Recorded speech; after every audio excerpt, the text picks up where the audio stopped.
Hello student, I am Sonam. Welcome back to my YouTube channel. आज के इस video में हम आप सभी को बताएंगे क्लास 10 सामाजिक विज्ञान 2025 का बिल्कुल वायरल पेपर।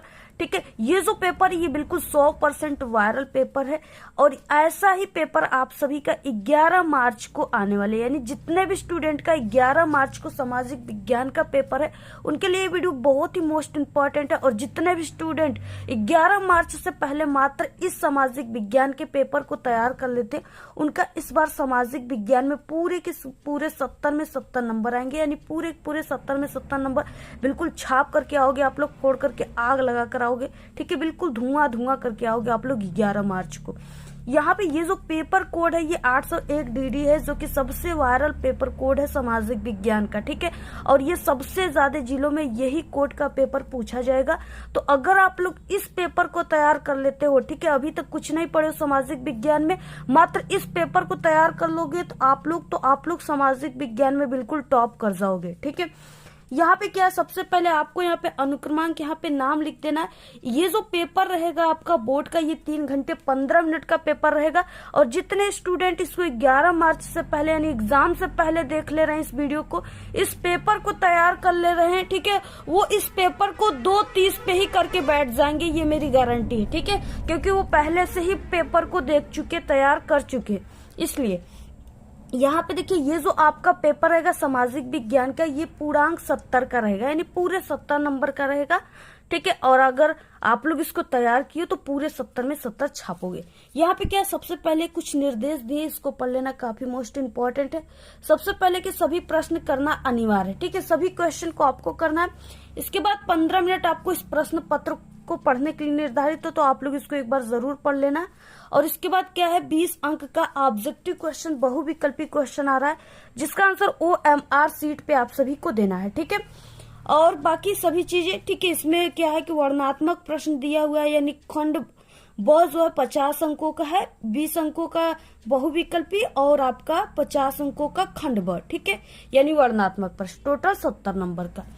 वर्णनात्मक प्रश्न में आपको वर्णनात्मक फर्स्ट और वर्णनात्मक सेकंड देखने को मिलेगा। फर्स्ट में आपको 4 नंबर वाले क्वेश्चन रहेंगे, ठीक है, और वर्णनात्मक सेकंड जो है इसमें 6 नंबर वाला क्वेश्चन रहेगा, यानी इसका आंसर आपको 1 से 2 पेज में लिखना है। और हम आपको सभी आंसर के साथ बताने वाले, तो आप लोग इस वीडियो को देखिए, सबसे पहले लाइक कर दीजिए, चैनल पे नहीं तो चैनल को सब्सक्राइब करके बेल आइकन को जरूर प्रेस कर दीजिए, जिससे हम आपको क्लास 10th के जितने भी वायरल पेपर बताए आपके पास नोटिफिकेशन जा सके और सभी इंपॉर्टेंट ट्रिक और टिप्स की वीडियो आपको मिल सके। ठीक है, और आप लोग इस वीडियो को अपने सभी दोस्तों में जरूर शेयर करना।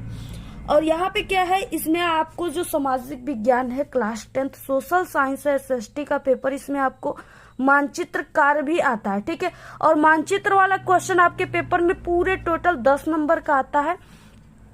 आपको मानचित्र कैसे भरना है, भरने का ट्रिक क्या है, सभी चीजें इस वीडियो में बताएंगे। और पहले से भी वीडियो हम बना चुके हैं मानचित्र भरने का, तो अगर आपको मानचित्र नहीं आता है तो आप लोग उस वीडियो को देख लेना। ठीक है, आप लोग 100% वहां से सीख जाओगे। तो यहाँ पे आपको मानचित्र वाले क्वेश्चन 10 नंबर के आते हैं। ठीक है, मानचित्र आपको मिलेगा, उसको भरने के बाद आपको ये जो कॉपी पर आप लोग आंसर लिखोगे उसके साथ आपको यहाँ पे बोला गया है कि मजबूती से आपको संलग्न करना है, यानी बांधना है। ठीक है, जिससे कि आपकी कॉपी जिसपे आप लोग आंसर लिख रहे हो और आपका आपका जो मानचित्र है वो दोनों एग्जामिनर के पास जा सके और दोनों के नंबर आपको मिल सके। ठीक है, तो बाकी यही सब चीजें। अब यहाँ से हम लोग बिना टाइम वेस्ट किए स्टार्ट करते हैं खंड अ बहुविकल्पी क्वेश्चन। और जितने भी क्वेश्चन है सभी मोस्ट इम्पोर्टेंट क्वेश्चन है और आपके पेपर में 100% आने की चांस है सभी क्वेश्चन के, क्योंकि ये पेपर ही बिल्कुल वायरल पेपर है। ठीक है, तो सबसे पहले यहाँ से स्टार्ट करते हैं पहले क्वेश्चन से। पहला क्वेश्चन है कि फ्रांस की क्रांति कब हुई थी, और ये क्वेश्चन बहुत मोस्ट इम्पोर्टेंट है, पक्का पेपर में हर साल पूछता है। ठीक है, तो यहाँ पे 1688 ईस्वी में, 1789 ईस्वी में, 1914 ईस्वी में, 1939 ईस्वी में। तो देखिए, जो फ्रांस की क्रांति हुई थी ना वो 1789 ईस्वी में हुई थी और ये लुई 16वें के शासन काल में हुआ था। ठीक है, और ये फ्रांस में हुआ था। तो इस तरीके से क्या है, ऑप्शन नंबर बी राइट है। अगला क्वेश्चन है दूसरा कि भारत में शिक्षक दिवस कब मनाए जाते हैं। ठीक है, 10 दिसंबर को, 14 नवंबर को, 5 सितंबर को, 15 अगस्त को। तो यहाँ पे देखिए, ठीक है, 5 सितंबर को क्या है, शिक्षक दिवस मनाए जाते हैं।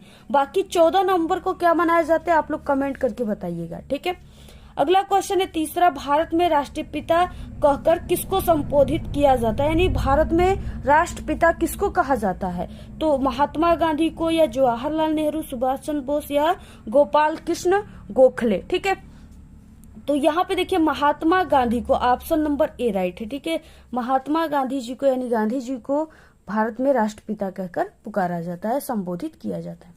अगला क्वेश्चन चौथा, संयुक्त राष्ट्र संघ का मुख्यालय कहाँ पर स्थित है? ठीक है, तो वो जिनेवा में, न्यूयॉर्क में, द हेग में, या इनमें से कोई नहीं? तो न्यूयॉर्क में स्थित है। ठीक है, संयुक्त राष्ट्र संघ का मुख्यालय।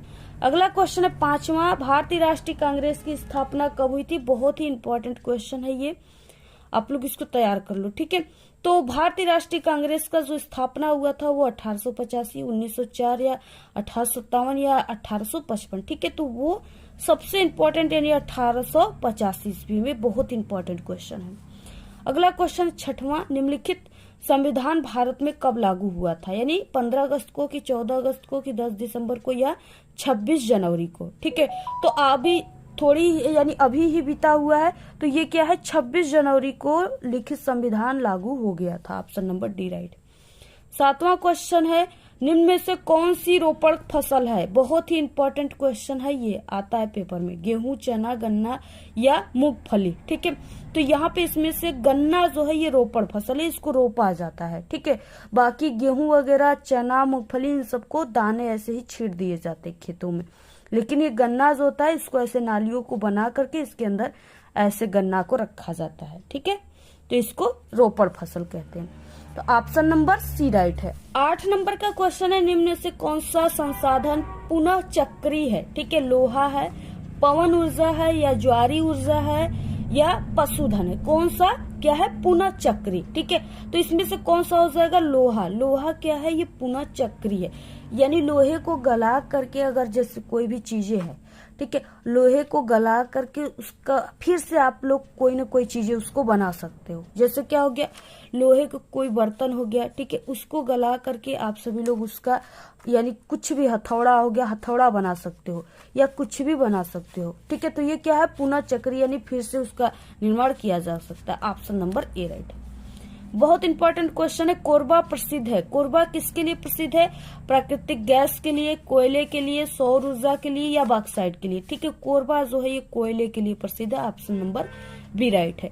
अगला क्वेश्चन देखिए 10 है, निम्न में से कौन सी रेशेदार फसल है? कपास, जूट, प्राकृतिक रेशम, या इनमें से सभी? ठीक है, रेशेदार फसल यहाँ पे पूछ रखा है, तो रेशेदार फसल कपास भी है, जूट भी है, और प्राकृतिक रेशम भी है, इनमें से सभी। ऑप्शन नंबर डी राइट है। ठीक है, 11 निम्न पड़ोसी देशों में से मानव विकास के लिहाज से किस देश की स्थिति भारत से बेहतर है?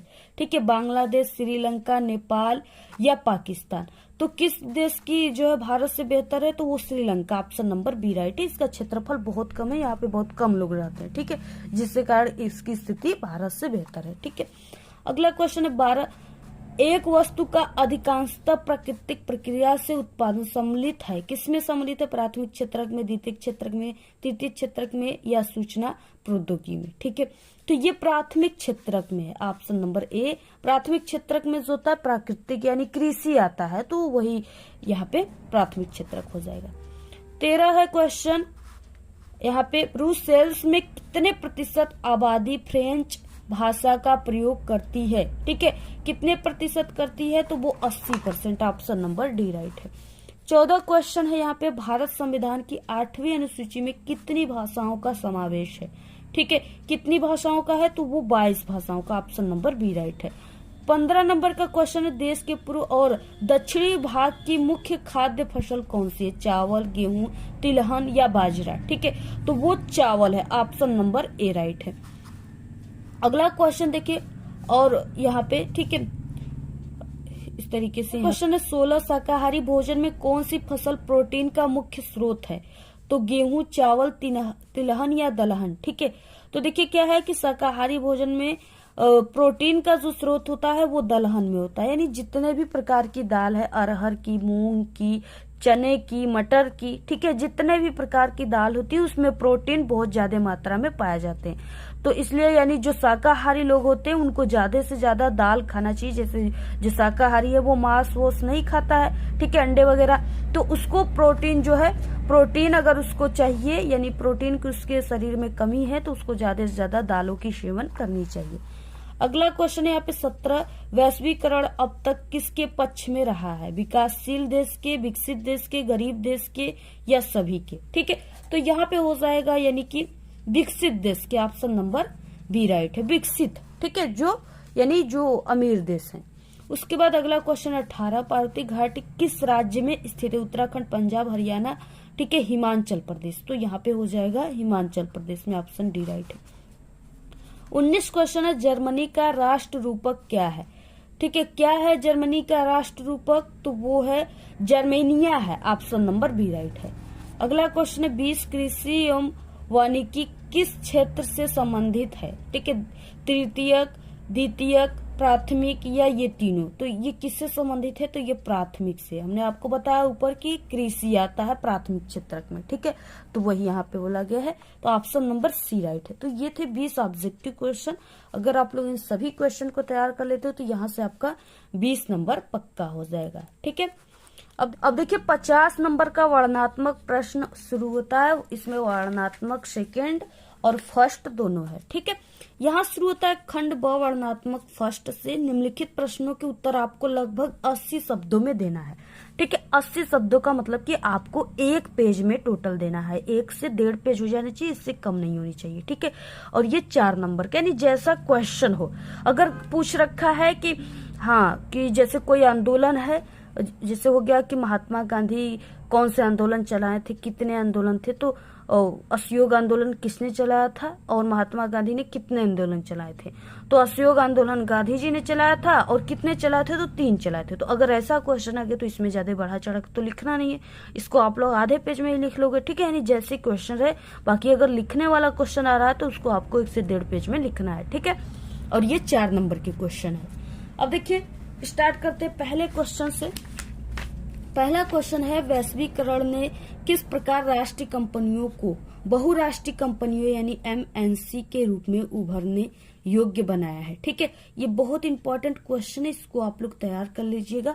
हमने इसको इम्पोर्टेंट, ठीक है, सोशल साइंस के क्वेश्चन में बताया, इसका पूरा आंसर लिखित आप लोग उस वीडियो को देख लीजिएगा। इस वीडियो के लास्ट में हम प्लेलिस्ट लगा देंगे। अथवा क्वेश्चन देखिए, दोनों में से किसी एक को करना है। प्रौद्योगिकी ने वैश्वीकरण की प्रक्रिया को किस प्रकार उत्प्रेरित किया है? ठीक है, उदाहरणों सहित आपको स्पष्ट करना, बहुत इंपॉर्टेंट है, दोनों में से किसी एक को करना है। दूसरा है, व्यक्ति की गरिमा की अभिवृद्धि के संदर्भ में लोकतांत्रिक व्यवस्था का मूल्यांकन हम किस प्रकार कर सकते हैं? स्पष्ट करना है, ठीक है, 4 नंबर का है। अथवा दिया है यहाँ पे लोकतांत्रिक व्यवस्था, यानी ये लोकतांत्रिक वाला आपके पेपर में पक्का आएगा, इंपॉर्टेंट है। लोकतांत्रिक व्यवस्था राजनीतिक समानता पर आधारित होती है, उदाहरणों सहित आपको इस कथन की पुष्टि करना है, ठीक है। अगला क्वेश्चन तीसरा, भारत में सौर ऊर्जा भविष्य उज्जवल क्यों है? यानी भारत में सौर ऊर्जा का भविष्य उज्जवल क्यों है? कोई 3 कारण आप सभी को देना है, ठीक है। इसके बाद अथवा यहाँ पे अभ्रक की उपयोगिता बताइए, भारत में इसके 2 उत्पादक राज्यों के नाम बताइए, ठीक है। आपको किसी एक को करना है, इसमें से 4 नंबर का है। अगला क्वेश्चन है, विदेशी व्यापार को अनुकूल बनाने के कोई 3 सुझाव आपको देना है। अथवा आर्थिक गतिविधियां रोजगार की परिस्थितियों के आधार पे कैसे वर्गीकृत की जा सकती है, ठीक है, या की जाती है। इस तरीके से दिया क्वेश्चन, सभी क्वेश्चन के आंसर आपको तैयार करना। आप लोग पूरा स्क्रीनशॉट ले लीजिए इसको। और बाकी इसके अलावा आप सभी लोग, ठीक है, फ्रांस की क्रांति कब हुई थी, उसका कारण क्या था, मुख्य कारण क्या था, ये वाला क्वेश्चन भी आप लोग तैयार कर लो। आर्थिक महामंदी क्या है, आर्थिक महामंदी का कारण क्या है, इसको भी तैयार कर लो। वर्णनात्मक सेकेंड दिया है और ये 6 नंबर का आपके पेपर में आएगा। निम्नलिखित प्रश्नों के उत्तर आपको लगभग यानी 150 शब्दों में लिखना है। 150 का मतलब आपको 2 से 2.5 पेज में लिखना है, ठीक है। 5वां क्वेश्चन, असहयोग आंदोलन किसने चलाया था? इसके किन्हीं 3 कारणों के उल्लेख करना है। देखिए ऐसा क्वेश्चन आपको आ गया तो इसको ज्यादा नहीं लिखना है, इसका आपको सिर्फ इसको तो आप लोग 1-2 लाइन में लिख दोगे, बाकी इसको आपको हेडिंग डाल कर लिखना है, ठीक है। तो असहयोग आंदोलन गांधी जी ने चलाया था और 3 कारण आपको लिख देना है। तो इसका भी वीडियो हमारे चैनल पे इम्पोर्टेंट क्वेश्चन है, आपको इम्पोर्टेंट, ठीक है, सोशल साइंस के क्वेश्चन के प्लेलिस्ट आपको देख लेना है, हमारे चैनल पे है, वहां से आपको आंसर मिल जाएगा। अथवा सविनय अवज्ञा आंदोलन कब चलाया गया था, इसके प्रमुख 3 कारणों का उल्लेखन। आपको देखिए, गांधी जी ने 3 आंदोलन चलाए थे, मुख्य रूप से असहयोग आंदोलन, सविनय अवज्ञा आंदोलन और भारत छोड़ो आंदोलन। आप लोग बिल्कुल कान खोल के सुन लो, और बहुत ही इंपॉर्टेंट है, आप लोग इन तीनों आंदोलन को कब चलाया गया था, किसने चलाया था, इसके कारण क्या थे, ठीक है, क्यों स्थगित किए गए, ये आप लोग इम्पोर्टेंट क्वेश्चन है। ये सभी टॉपिक इसको आप लोग एक बार जरूर तैयार करके एग्जाम जाना। इससे रिलेटेड क्वेश्चन पेपर में 100% हर साल पूछा जाता है। अगला क्वेश्चन है, देखिए, लोकतांत्रिक व्यवस्था के तीसरे स्तर को अधिक शक्तिशाली, ठीक है, बनाने के लिए भारत सरकार के द्वारा 1992 में उठाए गए कदमों की व्यवस्था जो है व्याख्या कीजिए, ठीक है, 6 नंबर का क्वेश्चन। अथवा आधुनिक भारत में जाति और जाति व्यवस्था में आए बदलाव का वर्णन करना है आपको। 7 नंबर का क्वेश्चन है, किसी अर्थव्यवस्था में कृषि का क्या महत्व है, समझाना है, बहुत इंपॉर्टेंट है। अथवा प्राकृतिक तथा मानविक संसाधनों में अंतर आपको बताना है, ठीक है, यानी जो प्राकृतिक के द्वारा बनाए गए हैं और जो मानव के द्वारा बनाए गए हैं उसमें आपको अंतर करना है। 8वां क्वेश्चन है, तृतीयक क्षेत्रक अन्य क्षेत्रकों से क्यों भिन्न है, कैसे भिन्न है, आपको व्याख्या करना है। अथवा राष्ट्रीय आय तथा प्रति व्यक्ति आय में भेद कीजिए, विभिन्न देशों की तुलना करने के लिए इनमें से कौन सा बेहतर है, ठीक है, तो आपको इनमें से यानी 1 2 3 यानी यहाँ पे 5 से 4 क्वेश्चन दिए हैं, ठीक है, 4 क्वेश्चन और इसका 8 क्वेश्चन यहाँ पे दिया है, सिर्फ इसमें से 4 क्वेश्चन आपको करना है, ऐसे समझिए आप लोग। अब देखिए, यहाँ से स्टार्ट होता है मानचित्र संबंधित प्रश्न, और जितने भी प्रश्न है बहुत इंपॉर्टेंट क्वेश्चन है ये। इसमें आपको क्या है कि 9 का ए और 9 का बी दिया हुआ है, ठीक, मानचित्र संबंधित प्रश्न आ गया, बहुत ही इंपॉर्टेंट है। 9 का ए और 9 का बी दिया रहेगा, 5 नंबर का ए, 5 नंबर का बी, टोटल 10 नंबर। निम्नलिखित स्थानों को भारत के मानचित्र में चिन्ह के द्वारा आप सभी को दर्शाना है, सही नाम तथा सही स्थान के लिए, ठीक है, आप सभी को क्या आधा प्लस आधा अंक मिलेंगे। अगर आप लोग सिर्फ नाम लिख दिए तो आधा नंबर सिर्फ मिलेगा, अगर आप लोग मानचित्र में भी दिखा दिए कि हाँ ये जगह यहाँ पे है तो फिर से आधा नंबर, 1 नंबर टोटल।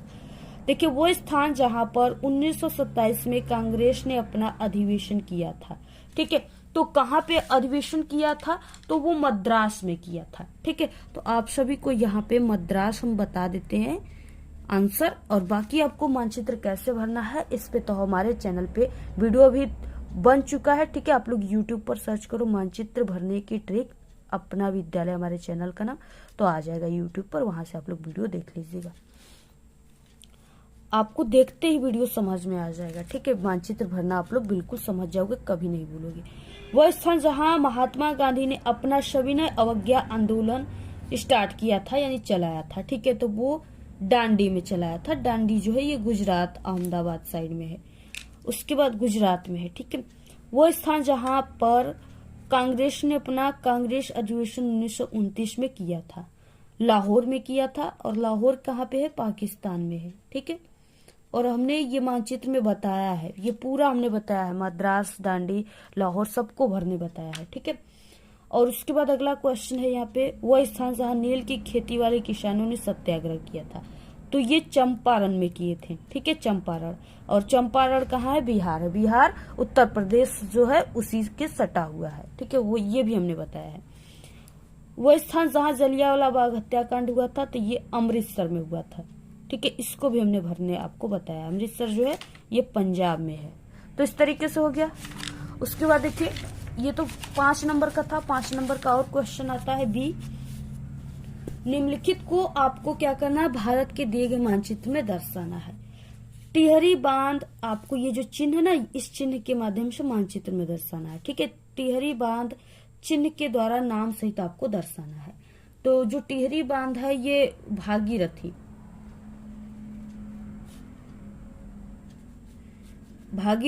नदी पर है, ठीक है, और कहाँ पे भागीरथी नदी है तो आपको इसको मानचित्र में भरना है, ठीक है। अगर आप लोग कमेंट करोगे तो हम इस पूरे पेपर के एक बार आंसर के साथ इसको बना देंगे, लेकिन वीडियो पे 1000 लाइक आनी चाहिए डियर, क्योंकि बहुत ज्यादा, ठीक है, स्ट्रगल से एक वीडियो बनते हैं, और आप लोग हो कि वीडियो देख करके लाइक भी नहीं करते हो और आप लोग शेयर भी नहीं करते हो। अगर आप लोग इसको शेयर करते हो अपने दोस्तों को व्हाट्सएप ग्रुप पे, टेलीग्राम ग्रुप पे, तो 1000 लाइक इस पे आ जाएगी, तो हम आपको पूरे इसके आंसर के साथ वीडियो देंगे, ठीक है।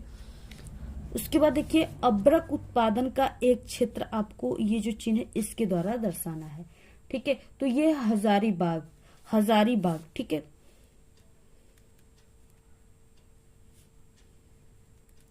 हजारीबाग जो है अभ्रक उत्पादक का क्षेत्र है, आप लोग इसको तैयार कर लो। आणविक ऊर्जा का एक क्षेत्र आपको ये जो चिन्ह है इसके द्वारा दर्शाना है, तो ये केगा है, केगा, ठीक है, इसका आंसर हो जाएगा। ताप्ती नदी आपको चिन्ह के द्वारा दर्शाना है। ताप्ती नदी जो है वो कहाँ, यानी अरब सागर की तरफ है, तो आप लोग इसको तैयार कर लो। प्रयागराज नगर चिन्ह के द्वारा आपको दर्शाना है, तो जो उत्तर प्रदेश का एरिया है, ठीक है। आपको लखनऊ के नीचे हमने बताया कि प्रयागराज को इलाहाबाद भी कहते हैं, आपको, ठीक है, उसी जगह दर्शाना है, इसको हमने बताया है। आप लोग मानचित्र भरने वाली वीडियो हमारी देख लीजिएगा, वहां से आपको पूरा ये टोटल तैयार हो जाएगा, ठीक है। तो सिर्फ आपको यहाँ तक ही क्वेश्चन करना है, बाकी यहाँ से क्वेश्चन डिस्ट्रीब्यूटेड, यानी जिसको कम दिखाई देता है वो ये वाला क्वेश्चन करेगा। आज की इस वीडियो में सिर्फ इतना ही। आपको ये वीडियो कैसा लगा? अगर वीडियो पसंद आए तो एक बड़ा सा लाइक कर दे, चैनल पे नए तो सब्सक्राइब करके बेल आइकन को जरूर प्रेस कर दे। Thanks, all the very best, bye bye.